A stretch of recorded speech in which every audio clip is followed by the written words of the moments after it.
Hello friends, स्वागत है आप सभी का IYS प्लेटफॉर्म के यूट्यूब चैनल पर। आई होप आप सभी ने assistant public sanitary and waste management officer के जो मैंने आपको बोथ पेपर 1 एंड पेपर 2 के लिए मॉक टेस्ट अवेलेबल कराए थे, आपने सॉल्व कर लिए होंगे। ठीक है, पेपर 1 की आंसर की अपलोड हो चुकी है। पेपर 2 मैंने सोचा कि मैं उसकी एक्सप्लेनेशन के साथ ही आंसर की आपको प्रोवाइड करा दूं, तो मैं इसलिए एक्सप्लेनेशन की वीडियो मैंने डाल रहा हूं। ठीक है, तो चलिए देखते हैं। और one more thing, mock test बिल्कुल अकॉर्डिंग टू पेपर था, 125 क्वेश्चंस। तो प्लीज़ आप ट्राई कीजिए। अगर कुछ स्टूडेंट्स ने अभी तक ट्राई नहीं किया है तो प्लीज़ आप ट्राई कीजिए कि आप with in the time paper को कंप्लीट करें। ठीक है, ताकि टाइम मैनेजमेंट में आपको पेपर ड्यूरिंग द पेपर कोई प्रॉब्लम ना हो, इसलिए आप टाइमर सेट करके तभी पेपर सॉल्व करें तो आपके लिए ज़्यादा बेनिफिशियल होगा। चलिए आंसर की देखते हैं। फर्स्ट क्वेश्चन था आपका, India recently announced to revise plastic based management rules. Till now plastic based is managed by law. आपके ऑप्शंस थे plastic based management rules 2016, plastic based management rules 18, plastic based management rules 12 या फिर plastic based management rules 2020। और इसका right answer हो जाएगा plastic based management rules 2016। क्या कह रहे हैं ये क्वेश्चन में कि अब इंडिया ने 2022 में प्लास्टिक बेस्ड रूल्स को रिवाइज किया है। आपको पता होगा कि 2022 में नया नोटिफिकेशन आ गया है प्लास्टिक बेस्ड मैनेजमेंट रूल्स का। तो अब तक प्लास्टिक को किस रूल्स के अकॉर्डिंग मैनेज किया जाता था? तो सिंपल सा क्वेश्चन है, 2016 के अकॉर्डिंग मैनेज किया जाता था। नेक्स्ट क्वेश्चन देखते हैं, what is the full form of CSP? Options थे आपके city source plan, city sanitary plan, city system plan या फिर सिटी सिस्टम प्रोसीजर। और इसका राइट आंसर है सिटी सैनिटरी प्लान। ठीक है,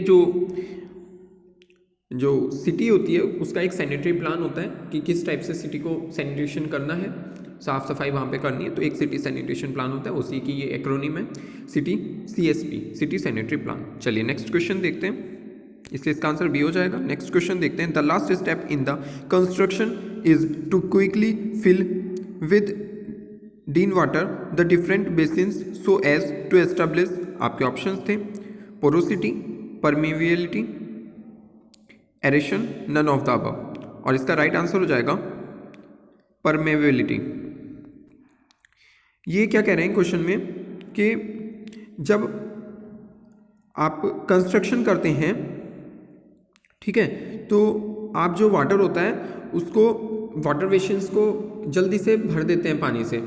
ठीक है, आपने देखा होगा पानी से उसको भरा जाता है, तो किस लिए भरते हैं? तो इसका आंसर हो जाएगा परमिएबिलिटी के लिए। ठीक है, नेक्स्ट क्वेश्चन देखते हैं, बी आंसर हो गया इसका। नेक्स्ट क्वेश्चन देखते हैं, oxygenation is in the case of aerated लैगून्स supplied mechanically, chemically, both या फिर नन ऑफ द अबव। ठीक है, आपके आंसर हो जाएगा इसका मैकेनिकली। ऑक्सीजनेशन जो होती है एरेटेड लेगून्स में, तो वो कैसे सप्लाई की जाती है? मैकेनिकली सप्लाई की जाती है। ठीक है, नेक्स्ट क्वेश्चन देखते हैं, एरेशन सप्लाई द, आपका यहाँ पे फिल करना था आपको, that is necessary for maintaining aerobic bacteria in proper working order. Options थे आपके कार्बन डाइऑक्साइड, ऑक्सीजन, वाटर या फिर नन ऑफ द अबव। तो ये आपको पता ही होगा, एरेशन की बात कर रहे हैं, तो इसका आंसर हो जाएगा ऑक्सीजन, यानी कि बी आंसर है इसका। नेक्स्ट क्वेश्चन देखते हैं, क्योंकि एरेशन मतलब एरेशन सप्लाई करना है ना आपको, एरेशन के प्रेजेंस में आप कर रहे हो ना रिएक्शन, फर्मेंटेशन जो हो रही है वो एरेशन, एरेबिक फर्मेंटेशन है, तो वो ऑक्सीजन की ही प्रेजेंस में होगी। नेक्स्ट क्वेश्चन देखते हैं, the most developed technique at the level of the urban treatment plant are intensive process. ये डेस्क में फिल करना था आपको, आपके ऑप्शंस थे बायोलॉजिकल, न्यूरोलॉजिकल, केमिकल या फिर नन ऑफ द अबव। और इसका राइट आंसर हो जाएगा बायोलॉजिकल। ठीक है, आई होप ये भी क्वेश्चंस आपको समझ में ये क्वेश्चंस तो इजी है। द मोस्ट डेवलप्ड टेक्निक जो भी है आपकी, ठीक है, अर्बन ट्रीटमेंट प्लांट में जो मोस्ट डेवलप टेक्निक है, ठीक है, ट्रीट करने के लिए बेस्ट को, तो वो बायोलॉजिकल आप ट्रीट करा दो, उसका डिग्रेडेशन हो जाएगा। नेक्स्ट क्वेश्चन देखते हैं, which of the following is not a new technology entered delivering residual MSW treatment. तो ये अभी हमें डिटेल में करना है। ये क्वेश्चन आपको थोड़ा सा भारी लग सकता है, ठीक है, बिकॉज ये आपने अभी पढ़ा नहीं है, बट अगर जब आप पढ़ेंगे तो आपको ये टेक्निक पता होगी और ये आप एक मतलब अपने खुद से ट्रिक से भी कर सकते थे कि ये क्वेश्चंस में आप समझिए क्या कह रहे हैं। Which of the following is not a new technology enter delivering residual MSW treatment. आप ट्रीटमेंट करते हो तो आप खुद से सोच सकते हो, आप कोई ऐसा ट्रीटमेंट आपने सुना होगा, मतलब इंसिनरेशन तो मैंने आपको करा दिया, आपने कोई ऐसा ट्रीटमेंट सुना है कि बिना टेम्परेचर हाई टेम्परेचर प्रोवाइड किए आपने वेस्ट को डिस्कार्ड कर दिया, वेस्ट को तोड़ मरोड़ दिया? ऐसा तो नहीं हो सकता ना। कोई प्लास्टिक है, अगर उसको आपको डिस्कार्ड करना है तो आपको हाई टेम्परेचर पे ही तो ब्रेक करना पड़ेगा प्लास्टिक को। किसी भी कोई और एलिमेंट है, कोई और मेटल है, तो वो सब हाई टेम्परेचर पे ही तो ये काम कर सकते हैं। इसलिए इसमें मैकेनिकल एंड बायोलॉजिकल ट्रीटमेंट ये तो होने से रहा आंसर इसका, ये तो बिल्कुल सही बात है, ये प्रोसेस होता है।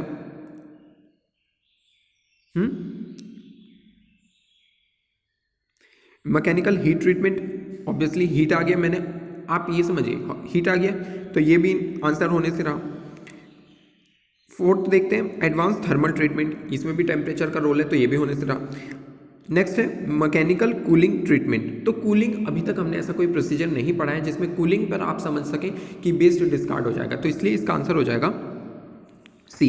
ठीक है, कूलिंग में अभी हमने ऐसा कोई प्रोसीजर नहीं पढ़ा है कि आपने बहुत कम टेम्परेचर पे ले गए और वेस्ट खुद डिस्कार्ड होने लग गया, क्योंकि आपको पता होगा कि ऑर्गेनिजम्स जो होते हैं वो एक ऑप्टिमम टेम्परेचर होता है उनका 32 to 35 इस रेंज में, जहाँ पे वो अच्छे से वर्क करते हैं। ठीक है, अगर आप बायोलॉजिकल भी करा रहे हो तो कूलिंग पे तो वो कर नहीं पाएंगे ना माइक्रो ऑर्गेनिज्म अपनी रिएक्शंस, इसलिए इसका आंसर सी हो जाएगा। नेक्स्ट क्वेश्चन देखते हैं, the use of CHP combine the generation of heat and power, this help to dash the overall energy efficiency for a facility compare to generating power only. आपको options थे decrease या फिर increase, ठीक है, और इसका आंसर हो जाएगा इंक्रीज। इसका आंसर इंक्रीज हो जाएगा। कैसे कि जो आपसे कह रहे हैं कि CHP combines the generation of heat power, ठीक है, this help to slash the overall energy efficiency for a facility compare to engineering power only. तो ये बात सही है, मतलब जब आप CHP टेक्निक्स को फॉलो करते हो हीट को प्रोड्यूस करने के लिए, ठीक है, तो उसमें एनर्जी एफिशिएंसी तो ऑब्वियसली बात बढ़ेगी। ठीक है, नेक्स्ट क्वेश्चन देखते हैं, IED स्टैंड फॉर, ये एक्रोनिम है आपकी एक, इसमें एक्रोनिम्स में आपको एक अलग से PDF फॉर्म बना के दे दूंगा, उसमें सारी एक्रोनिम्स आपके होंगी। ठीक है, तो इसके क्या है आपके ऑप्शन थे, industrial emission decision, international emission directory, industrial emission directive, none of the above. और इसका राइट आंसर है सी, इंडस्ट्रियल एमिशन डायरेक्टिव। ठीक है, what technology offer the option of treating residual waste and recovering energy. आपके options थे incineration, combustion, advance thermal treatment, all of the above. तो ऐसे questions आप प्लीज़ खुद से कीजिए, क्योंकि जरूरी नहीं है कि हर क्वेश्चन एक फॉर्मेट में ही आपको मिलेगा। ये क्वेश्चंस आपको खुद से आप इसको समझ के कर सकते हो और वेरी सिंपल क्वेश्चन है। ठीक है, तीनों ही प्रोसीजर आपको भी लग रहे होंगे कि तीनों ही प्रोसीजर राइट है, बिकॉज इन्हें पूछ रहे हैं technology offer the option of treating residual waste and recovering energy. ऐसी कौन सी टेक्नोलॉजीज हैं जो आपके रेसिडुअल को ट्रीट करती हैं और एनर्जी को ऑफर करती है, मतलब एनर्जी प्रोड्यूस करती है। ठीक है, तो तीनों ही आपके ऐसे प्रोसीजर हैं, इनमें से एडवांस थर्मल ट्रीटमेंट भी, तो इसलिए इसका आंसर डी हो जाएगा। ठीक है, नेक्स्ट क्वेश्चन देखते हैं, gasification can be considered a process between pyrolysis and combustion in that it involve the slash of the substance, deoxidation, complete oxidation, partial oxidation या फिर none of the above. Gasification में, gasification अभी हम करेंगे, वहाँ पे इस क्वेश्चन को हम अच्छे से कवर कर सकते थे, बिकॉज मैंने फुल लेंथ टेस्ट लिया था, तो इसलिए मैंने वो क्वेश्चंस भी डाले हैं जो मैंने आपको सिलेबस अभी नहीं कराया है। ठीक है, बिकॉज मैंने आपसे कहा था कि मैं एक ऐसा पेपर बनाने की कोशिश करूँगा जिससे आपको अनुमान लग सके कि पेपर किस टाइप का आएगा। ठीक है, तो गैसिफिकेशन और गैसिफिकेशन एक मिडिल प्रोसेस होता है पायरोलिसिस और कंबस्शन के बीच का, आप इसको बोल सकते हैं। और इसमें आपके ऑप्शंस थे डीऑक्सीडेशन, कंप्लीट ऑक्सीडेशन, पार्शियल या फिर नन। तो इसका आंसर हो जाएगा पार्शियल ऑक्सीडेशन। ठीक है, मैंने आपको बताया कि जो गैसिफिकेशन होता है ये आप कह सकते हो कि पायरोलिसिस और कंबस्शन के बीच का एक प्रोसेस होता है, इसमें पार्शियल ऑक्सीडेशन आप कर दोगे तो भी आपका काम बच जाता है। नेक्स्ट क्वेश्चन देखते हैं। Correct combustion method maintain concentration of CO, BOC, dioxins, all of the above. ठीक है, तो इसका राइट आंसर हो जाएगा D, all of the above. Because जब इंसिनरेशन में डाइऑक्सिन भी प्रोड्यूस होती है, ठीक है, अगर आप कंबस्शन कर रहे हो अपने वेस्ट का तो उसमें डाइऑक्सिन एक वेरी इंपॉर्टेंट एलिमेंट है। ये आपको बहुत सारे क्वेश्चंस में देखने को मिल सकता है, बिकॉज डाइऑक्सिन काफ़ी जनरेट होता है जब आप कंबस्शन करते हो। इसके अलावा BOC, वोलेटाइल ऑर्गेनिक कंपाउंड्स भी निकलते ही हैं। कार्बन मोनोऑक्साइड, ये तो कॉमन सी बात है कि कार्बन मोनोऑक्साइड तो निकलेगी। ठीक है, नेक्स्ट क्वेश्चन मूव करते हैं। Which of the following is not a solid residue of the clean up of fuel gas? Which of the following is not a solid residue of the clean up of the fuel gas? आपके options थे fly ash, chromium, lime, bicarbonate, carbon. ठीक है, तो I hope ये questions तो किसी का गलत नहीं होना चाहिए, बिकॉज इसमें आप सीधे पूछ रहे हैं कि इसमें से कौन सा रेसिड्यू नहीं हो सकता है ड्यूरिंग फ्लू गैसेस जब आप निकलती है इंसिनरेशंस में हमने फ्यूल गैसेस अच्छे से पढ़ा है, फ्यूल गैसेस क्या होती हैं और कैसे वो निकलती हैं। ठीक है, ये आप प्लीज़ अगर आपने इंसिनरेशन वाली वीडियो नहीं देखी है तो आप इंसिनरेशन वाली वीडियो देख लीजिए, आपको फ्लू गैसेस का कंसेप्ट क्लियर हो जाएगा। ठीक है, तो इसका आंसर हो जाएगा क्रोमियम। ऑब्वियस सी बात है, आपने जलाया, ठीक है, बेस्ट को आपने जलाया, उसमें से मतलब ये और सारी तो फ्लाई ऐश निकल रही है, मतलब राख आपकी, बायोकार्बोनेट निकल रहे हैं और क्रोमियम कार्बन निकल रहा है, लेकिन क्रोमियम कैसे निकल सकता है? ठीक है, फ्लू गैसेस में क्रोमियम तो नहीं हो सकता ना, इससे इसका राइट आंसर हो जाएगा बी। नेक्स्ट क्वेश्चन देखते हैं। Incinerator emission have slash subsidy over the past 25 year, क्या वो इंक्रीज हुई है या फिर रिड्यूस हुई है? ठीक है, और आपका आंसर हो जाएगा इसका रिड्यूस।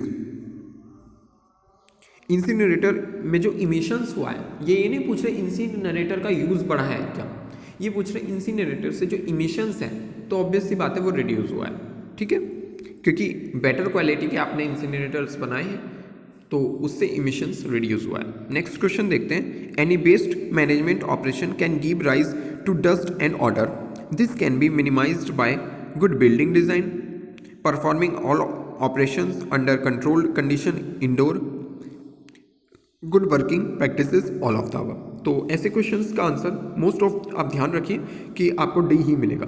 ठीक है, तो इसलिए इसका आंसर डी हो जाएगा, ये आप ध्यान रखिए। आपके पेपर में भी ऐसे काफ़ी क्वेश्चंस आएंगे, ऐसे क्वेश्चंस का आंसर डी ही मिलता है जब आपको एक से ज़्यादा ऑप्शंस लगे। ठीक है, और सारे ही अच्छे ऑप्शंस होते हैं उसमें, तो उसका आंसर डी ही लगता है। नेक्स्ट क्वेश्चन देखते हैं, बट आप प्लीज़ आंख बंद कर डी मत लगाइए, पढ़िए जरूर क्वेश्चंस को। नेक्स्ट क्वेश्चन देखते हैं। The enclosed nature of based incineration operation will the potential to attract vermin and birds.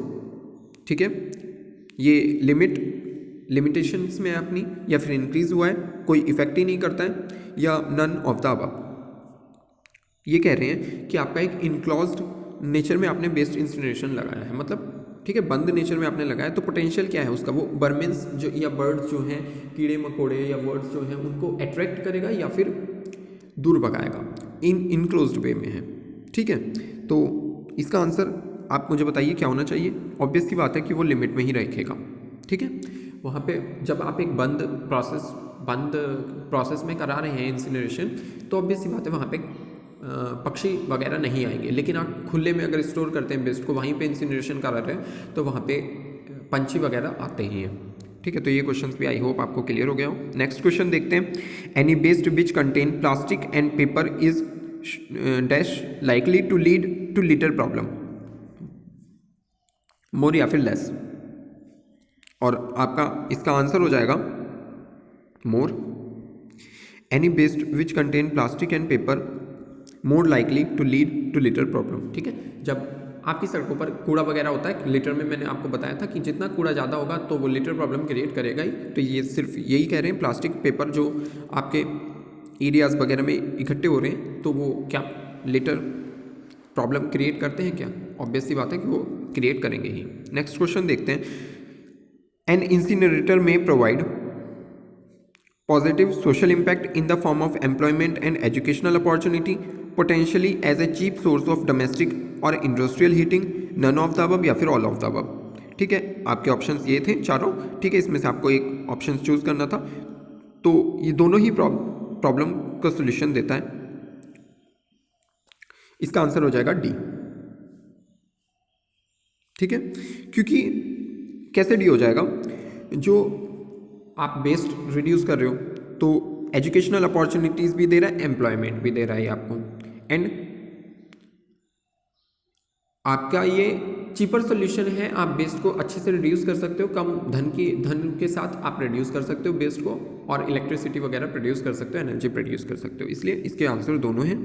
Next question देखते हैं। Chemical exposure does not cause serious health effect such as heart elements, central nervous system, kidney and lung damage, sterility, cancer, burn and rashes. आपके options थे true या फिर false. Statement आपको बताना था true है या फॉल्स है, तो ऑब्वियस सी बात है सॉरी, ऑब्वियस सी बात है इसका आंसर हो जाएगा फॉल्स। ये सारी प्रॉब्लम तो ये क्रिएट करता ही है ना।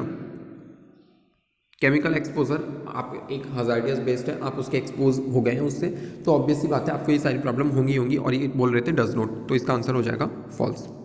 नेक्स्ट क्वेश्चन देखते हैं। The quality of hazardous communication programmes does not depend on the adequacy and accuracy of the assessment of hazardous in the work place.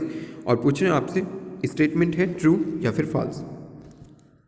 ठीक है, 20 का आंसर हो जाएगा ट्रू, मतलब ए। ये कह रहे थे कि हजार्डियस जो हैं उसकी क्वालिटी वो हजार्डियस वर्क प्लेस पर डिपेंड नहीं करती है, तो ये ट्रू हो जाएगा। Not depend on the adequacy and accuracy. ठीक है, ट्रू हो जाएगा। नेक्स्ट क्वेश्चन देखते हैं। The chemical manufacturer, importer and any employer who choose to evaluate hazards and responsible for the quality of the hazardous determinations they perform। ये भी statement है, और आपके स्टेटमेंट है वो आंसर से ऑप्शन से आपके ट्रू या फिर फॉल्स आपको बताना है। ठीक है, तो इसका आंसर हो जाएगा आपके ट्रू।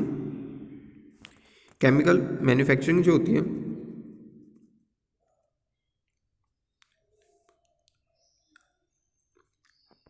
ये ट्रू आंसर हो जाएगा इसका। सॉरी, मैं थोड़ा सा नेक्स्ट क्वेश्चन देखने लगा था। ठीक है, तो इसका आंसर ट्रू हो जाएगा। नेक्स्ट क्वेश्चन देखते हैं, आपको इसमें भी फिल करना है।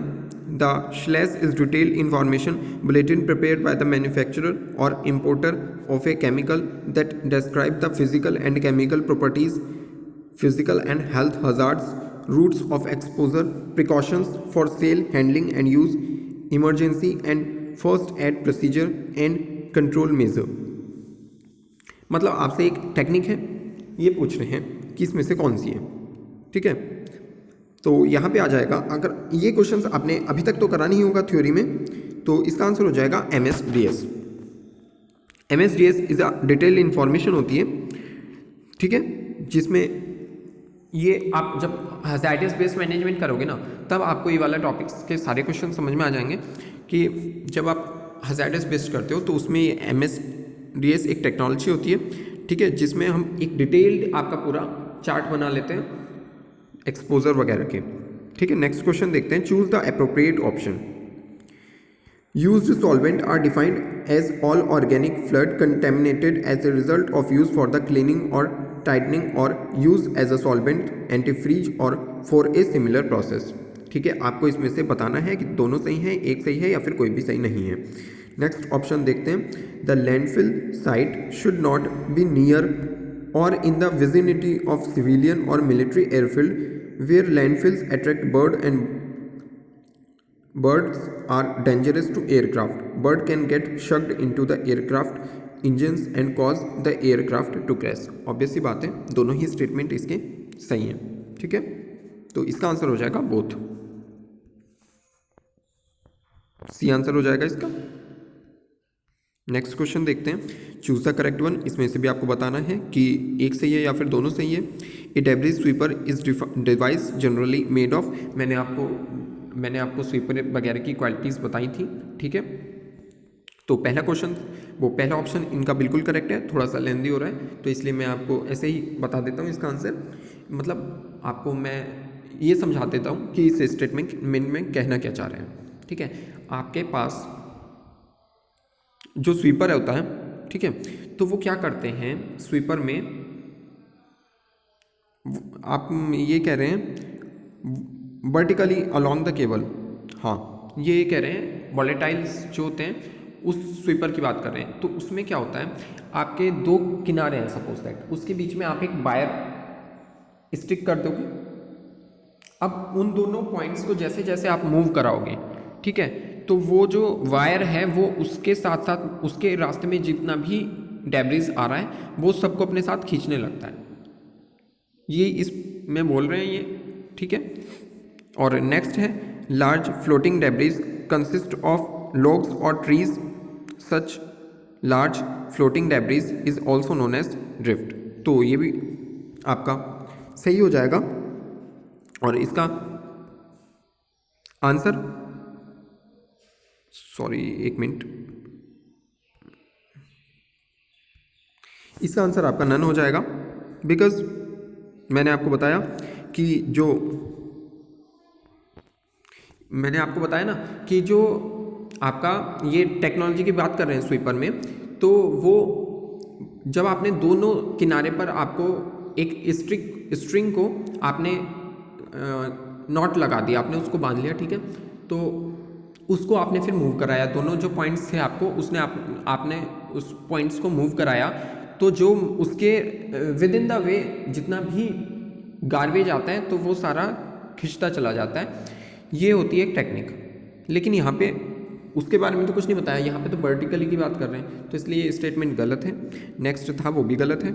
चलिए नेक्स्ट क्वेश्चन देखते हैं। Which of the following is incorrect? Absolute humidity is the means mass of water vapour divided by a unit volume of air. तो ये स्टेटमेंट करेक्ट है, इसमें से आपको इनकरेक्ट बताना था। तो पहला स्टेटमेंट तो आपका सही है। Pressure is a measure of molecular activity of a substance. ये क्वेश्चन गलत है, मतलब सॉरी ये स्टेटमेंट गलत है, क्योंकि pressure is a measure of molecular activity of substance ऐसा तो नहीं होता है ना। प्रेशर P = F/A होता है, ठीक है। तो ये स्टेटमेंट गलत है और यही इसका आंसर हो जाएगा। Partial energy and kinetic energy are microscopic forms of energy. एक मिनट, ये स्टेटमेंट भी आपका रोंग है, because potential energy and kinetic energies ये तो मैक्रोस्कोपिक एनर्जी की फॉर्म्स हैं, मतलब दो ऑप्शंस इसके इनकरेक्ट। एंड एक मिनट, अभी नेक्स्ट देख लेता हूँ मैं एक ऑप्शन और, मे भी शायद ये क्वेश्चन मुझसे गलत बन गया है। मुझे या तो इसमें फिर आपको ऑप्शंस देने चाहिए थे कि कौन कौन से स्टेटमेंट्स आपके राइट हैं, कौन कौन से गलत हैं। Moisture is defined as the ratio of the mass of the liquid to the total mass of both liquid and vapour. या फोर्थ ऑप्शन आपका करेक्ट है, बट दो ऑप्शंस आपके गलत हैं, ठीक है। तो इसमें ये आप क्वेश्चंस गलत सेट हो गया, आप इसको ध्यान में रखिए कि इसके दो ऑप्शंस गलत हैं, ठीक है। ये दोनों ऑप्शंस गलत हैं, क्योंकि potential energy and kinetic energy जो होती है वो मैक्रोस्कोपिक प्रॉपर्टीज होती हैं। नेक्स्ट क्वेश्चन देखते हैं। Solid waste management discuss marginal engineer and operational issues associated with. आपके ऑप्शंस थे handling and storage of waste, refuse collection, transfer station, sanitary landfills, volume reduction, recycling, resource recovery, ठीक है। तो true false भी इसमें बताना है, तो ऑब्वियस सी बात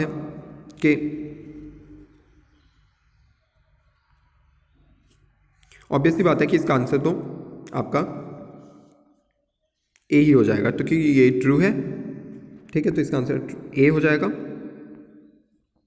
नेक्स्ट देखते हैं, important regulations list minimum functional standard for landfill, और आपके ऑप्शंस थे performance, design, maintenance, operations, closure and post closure, ठीक है। तो इसका आंसर भी 27 का भी ए ही हो जाएगा, बिकॉज सारे ही आपको पता है कि प्रोसीजर हैं, तो इसलिए इसका आंसर ट्रू हो जाएगा। नेक्स्ट क्वेश्चन देखते हैं, which one of the following may be regulated और would require special handling as a solid waste. Options थे आपके used oil and solvent, radioactive, asbestos, infectious, PCB based, या फिर all of the above. तो इसका answer भी 28 का D हो जाएगा, मतलब I mean all of the above हो जाएगा, ठीक है, क्योंकि आपको पता है कि एक्सपोजर की प्रॉब्लम इन सब में हो सकती है, इसलिए इनकी हैंडलिंग स्पेशल तरीके से रिक्वायरमेंट की जाती है। नेक्स्ट क्वेश्चन देखते हैं, which one of the following statement is incorrect. Combustion is an exothermic process which take place in the absence of oxygen.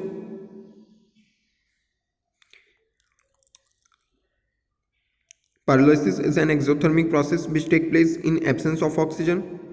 Pyrolysis is an exothermic process which take place in the abundance of oxygen. Pyrolysis is an endothermic process which take place in the absence of oxygen. तो ठीक है, आपने pyrolysis जब आपने करना है, combustion, pyrolysis, ये सब जब हम करेंगे तो ये आपको क्वेश्चन अच्छे से हो जाएगा। इसका राइट आंसर हो जाएगा pyrolysis is an endothermic process. pyrolysis एक endothermic process होता है which take place in the absence of oxygen, ठीक है। इन द एब्सेंस ऑफ ऑक्सीजन भी आप बोल सकते हो, पार्शियल ऑक्सीजनेशन भी बोल सकते हो, पार्शियल ऑक्सीजन के प्रेजेंस में भी एक रिएक्शंस होती हैं, ठीक है। पायरोलिसिस प्रोसीजर हम कर सकते हैं। नेक्स्ट क्वेश्चन देखते हैं, the hazardous biomedical and industrial waste are disposed in digester, open landfill, incinerator, या फिर बैक्टीरियल चैम्बर। और इसका राइट आंसर हो जाएगा आपका लैंडफिल, इसका राइट आंसर हो जाएगा, ठीक है। हजार्डियस बायोमेडिकल वेस्ट को, बिकॉज हजार्डियस बायोमेडिकल वेस्ट को आप नॉर्मल तरीके से तो हैंडलिंग कर नहीं सकते हो, आप उसको एक गड्ढा खोद के दवाई देते हो ना, रेडियो एक्टिव एलिमेंट्स जो भी होते हैं उनको आप दबा देते हो, लेकिन इसके बाद अगर आप इसमें से लैंडफिल अगर ना हो तब आप इंसिनरेटर चुनिए, बिकॉज कुछ टेक्निक्स ऐसी हैं या कुछ फैसिलिटीज़, बहुत ज़्यादा फैसिलिटीज़ का यूज़ करके हम इसकी इंसिनरेशन भी कर सकते हैं, ठीक है। नेक्स्ट क्वेश्चन देखते हैं, the end product form after separation and aerobic bacterial digestion of organic municipal solid waste is called liquid, compost, ashes, या फिर ह्यूमस। तो इसका राइट आंसर हो जाएगा डी, यानी कि इसका राइट आंसर हो जाएगा ह्यूमस। कैसे? The end product after separation and aerobic bacterial digestion organic municipal solid waste को ह्यूमस ही बोलते हैं हम, ठीक है। इसका जो एंड प्रोडक्ट होता है उसको हम ह्यूमस बोलते हैं, खनिज संपदा जैसे हम बोलते हैं, ठीक है। नेक्स्ट क्वेश्चन देखते हैं, dash refer to the action of crushing and grinding, ठीक है। ये सारी चीज़ें तो हम करने ही वाले हैं, तो इसका ऑप्शन है आपके इंसिनरेशन, पल्वराइजेशन, श्रेडिंग, या फिर कंपोस्टिंग। और आपका राइट आंसर हो जाएगा इसका पल्वराइजेशन। पल्वराइजेशन आपने, अगर आपने इंडिविजुअली आप पढ़ रहे हैं तो आपने शायद पढ़ भी लिया हो, बट मैंने अभी ये नहीं कराया है, ठीक है। इसका आंसर होता है pulverization. Next, the condition in which soil get closed by preventing oxidation due to the continuous application of waste water is called, sorry इसका ऑप्शंस का, इसके मैं ऑप्शंस देना भूल गया। The condition in which soil get closed by preventing oxidation due to the continuous applications of wastewater is called, क्या कहा जाता है? तो ये आप नोट कर लीजिए एक जगह, इसको बोला जाता है सीवेज सिकनेस। मतलब आपकी जो सीवेज सिस्टम है ना, उसका एक तरीके से बीमार पड़ जाना, ये कहा जाता है। जब आपको पता है ना कि आपकी सॉइल क्लोज्ड हो गई है, ठीक है, आप वहाँ पे बहुत वाटर आ रहा है, वेस्ट वाटर आ रहा है, तो जो सॉइल है आपकी वो क्लोज्ड हो गई है, तो उसको हम बोलते हैं सीवेज सिकनेस, क्योंकि वो सीवेज की जो प्रॉब्लम थी उसी ने ये प्रॉब्लम क्रिएट करी है। तो इसका आंसर हो जाएगा, मतलब इसका ऑप्शन ही नहीं दिए हैं मैंने, तो इसका आंसर आप नोट कर लीजिए, सीवेज सिकनेस हो जाएगा। नेक्स्ट क्वेश्चन देखते हैं। Biodegradable organic waste is part of industrial waste, domestic waste, both या फिर नन, ठीक है, और इसका आंसर हो जाएगा बोथ, क्योंकि बायोडिग्रेडेबल जो वेस्ट होता है वो इंडस्ट्रियल वेस्ट में भी होता है और डोमेस्टिक वेस्ट में भी होता है, ठीक है। नेक्स्ट क्वेश्चन देखते हैं। What is PPE in regard for waste management? Polluter pay principle, polluter pay prone, polluter point pen, preserve per prone. तो इसका राइट आंसर हो जाएगा पॉल्यूटर पे प्रिंसिपल, ठीक है। क्या होता है पॉल्यूटर पे प्रिंसिपल? मतलब जो आपके मतलब जैसे जिसने पोल्यूशन को जो जनरेट करता है, जो फैक्ट्रीज हैं जैसे वो पोल्यूशन जनरेट करती हैं, ठीक है, तो जो पोल्यूशन जनरेट करता है उसकी रिस्पॉन्सिबिलिटी होती है कि वही इसके लिए कुछ कार्यक्रम चलाए या फिर कुछ सरकार को टैक्स दे ज़्यादा, ठीक है, उसके लिए पे करना पड़ेगा उसको, इसलिए इसी को पॉल्यूटर पे प्रिंसिपल बोला जाता है। नेक्स्ट क्वेश्चन देखते हैं। There is a high demand for compost in market because it produce SO2 for industrial use, W2W यानी कि waste to wealth, it contain heavy metals, it entertaining. तो इसका right answer हो जाएगा waste to wealth, okay. Next देखते हैं। Incineration probably reduces the volume of solid waste up to 85 to 95, 60 to 65, 50 to 65 या 40 to 50। इसका आंसर हो जाएगा इंसिनरेशन में आपका 85 to 95 तक चला जाता है, वॉल्यूम रिड्यूस हो जाता है, ठीक है, क्योंकि ये काफ़ी अच्छी क्वालिटी है, तो इससे आपका 85 to 95 ट्रीटमेंट हो जाती है। नेक्स्ट क्वेश्चन देखते हैं। A dry sample of soil has a volume of 0.5 metre cube and weigh 800 kg। What is the bulk density of the sample? Bulk density आपको पता होगा, मास अपॉन वॉल्यूम होता है, ठीक है, तो 800 kg अपॉन में आप रख दीजिए 0.5 और आपका आंसर आ जाएगा 1600।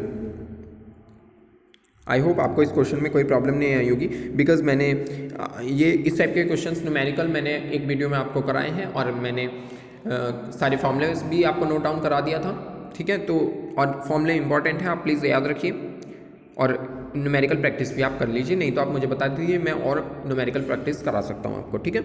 नेक्स्ट क्वेश्चन देखते हैं। Incineration convert waste material into energy for gases which is not part of it, steam, heat, ash या फिर ग्लास। कॉमन सी बात है, ग्लास उसका पार्ट नहीं होता है। चलिए नेक्स्ट देखते हैं।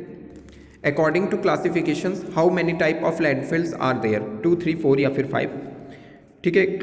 लैंडफिल्स हमने अभी नहीं करा है ऑल दो, बट जब हम करेंगे तो मैं आपको डिटेल में बता दूंगा, अभी आप सिर्फ इतने याद रखिए, लैंडफिल्स जो होते हैं वो 3 टाइप के होते हैं, ठीक है। नेक्स्ट क्वेश्चन देखते हैं। What is RFID in regard of solid waste management? Radio frequency acronym है आपको फुल फॉर्म बतानी है RFID की। Radio frequency institute of data analytics, radio frequency infra DK, radio frequency identification, radio frequency intra degradation. तो इसका right answer हो जाएगा radio frequency identification, ठीक है।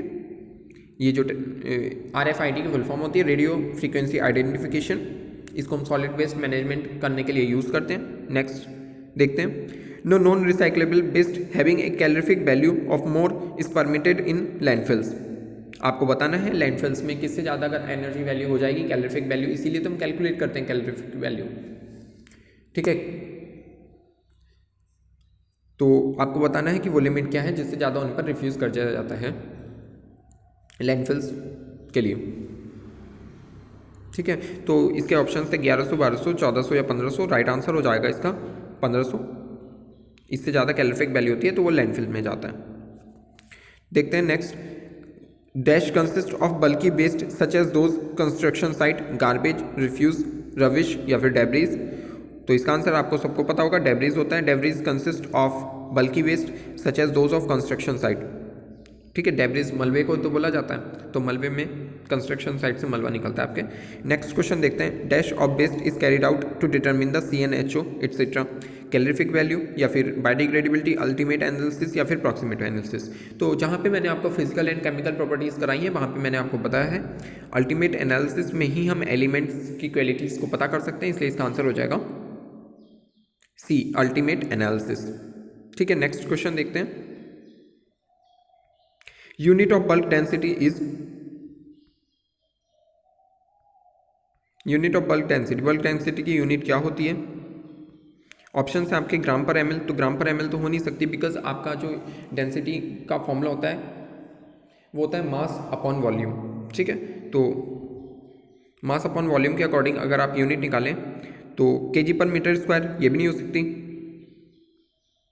केजी पर केल्विन ये भी नहीं हो सकती, केजी पर सेंटीमीटर क्यूब ये आपका राइट ऑप्शन हो जाएगा। बट इसमें मुझसे थोड़ी सी प्रॉब्लम हो गई है आंसर लिखने में, ग्राम पर सेंटीमीटर क्यूब, या तो आप SI में यूनिट रखेंगे, ठीक है, या फिर चेंज करेंगे। तो इसलिए अगर केजी पर मीटर क्यूब या तो रखिए आप, ठीक है, या फिर ग्राम पर सेंटीमीटर क्यूब आप रखिए, केजी पर सेंटीमीटर क्यूब नहीं होगा इसका, इसको आप थोड़ा करेक्ट कर लीजिए please, sorry for this. Next question देखते हैं हम अपना, factor affecting solid waste generation rate, source segregation, landfills, moisture content, source reduction. ठीक है, तो इसका आंसर आप सभी को पता होगा, सोर्स रिडक्शन, डी इसका आंसर हो जाएगा। नेक्स्ट क्वेश्चन देखते हैं, which of the following is not A E based, इसमें से कौन सा ई बेस्ड नहीं है? नॉन फेरस मेटल हो सकता है, फ्लेम रिटार्डेंट हो सकते हैं, हैवी मेटल्स हो सकते हैं, lead used in blood clotting. तो ब्लड क्लॉटिंग या फिर आप कह सकते हो कि जो ब्लड की जांच होती है उसमें जो लेड यूज़ होता है, लेड आपको पता होगा ना, लेड शीट्स यूज होती है, तो वो, तो इसका आंसर यही हो जाएगा, ये ई वेस्ट का पार्ट नहीं है, डी इसका आंसर हो जाएगा। नेक्स्ट क्वेश्चन देखते हैं, which of the following is not a issue for municipal corporation in treatment of solid waste, good biodegradability, complexity of techniques, diversity of waste या फिर क्वांटिटी एंड क्वालिटीज। तो इसका answer हो जाएगा गुड बायोडिग्रेडेबिलिटी। नोट पूछ रहे हैं ना, अगर ये पूछते इज एन इश्यू तो इसमें से फिर हो जाता है आपके क्वांटिटी एंड क्वालिटी भी हो सकती है, डाइवर्सिटी भी प्रॉब्लम है और कॉम्प्लेक्सिटी भी प्रॉब्लम है, बट बायोडिग्रेडेबिलिटी प्रॉब्लम नहीं है और यहाँ पे नो पूछ रहे हैं, इसलिए बायोडिग्रेडेबिलिटी वाला इसका आंसर हो जाएगा। नेक्स्ट क्वेश्चन देखते हैं, particle size of waste is calculated by coning method, gravity method, ultimate analysis या फिर ट्रॉमल स्क्रीन। और आपका राइट आंसर हो जाएगा पार्टिकल साइज, मैंने आपको जब कराया था वहाँ पे मैंने क्वालिटी वाली वीडियो में, अगर आपने प्लीज़ नहीं देखी है तो वो काफ़ी इंपॉर्टेंट है, आप उसको देख लीजिए। तो इसका आंसर हो जाएगा ट्रॉमल स्क्रीन। ठीक है, ट्रॉमल स्क्रीन के बारे में मैंने आपको MCQ सीरीज में भी बताया, ट्रॉमल स्क्रीन क्या होती है, कैसी होती है। ठीक है, नेक्स्ट क्वेश्चन देखते हैं, what is WEEE stand for, full form है, आपसे WEEE की फुल फॉर्म पूछ रहे हैं। ठीक है, तो इसका आंसर हो जाएगा based electric and electronic equipment, यानी कि इसका आंसर हो जाएगा बी।